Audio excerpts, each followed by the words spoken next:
গাজা খালি করার বিষয়ে মার্কিন প্রেসিডেন্ট ডোনাল্ড ট্রাম্পের পরিকল্পনার বিরোধিতা করেছে ইরান। তেহরান বলেছে, গাজার ভবিষ্যৎ নির্ধারণের অধিকার শুধু ফিলিস্তিনিদের, বাইরের কোনো শক্তির নয়। এক প্রতিবেদনে এ খবর দিয়েছে তাসনিম নিউজ। মধ্যপ্রাচ্যের ভূরাজনৈতিক বাস্তবতায় গাজা সংকট কেবলমাত্র ইসরায়েল ফিলিস্তিন সংঘাতের বিষয় নয়, বরং এটি আঞ্চলিক শক্তিগুলোর কৌশলগত স্বার্থের লড়াইয়েরও কেন্দ্রবিন্দু হয়ে উঠেছে। এই প্রেক্ষাপটে ইরানের পররাষ্ট্র মন্ত্রণালয়ের মুখপাত্র ইসমাইল বাকাই স্পষ্ট ভাষায় জানিয়ে দিয়েছেন, গাজার ফিলিস্তিনিদের মিশর ও জর্ডানে স্থানান্তরে মার্কিন প্রেসিডেন্ট ডোনাল্ড ট্রাম্পের প্রভাব একেবারেই গ্রহণযোগ্য নয়।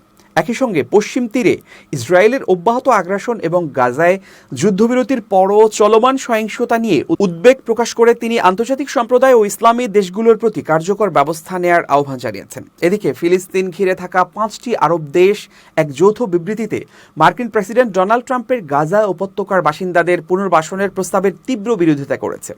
মিশর, জর্ডান, সংযুক্ত আরব আমিরাত, সৌদি আরব এবং কাতারের পররাষ্ট্রমন্ত্রীরা এক বৈঠকে বসেন এবং যে কোনো উপায়ে ফিলিস্তিনিদের জোরপূর্বক স্থানান্তরের বিরুদ্ধে নিজেদের অবস্থান জানিয়ে দেন।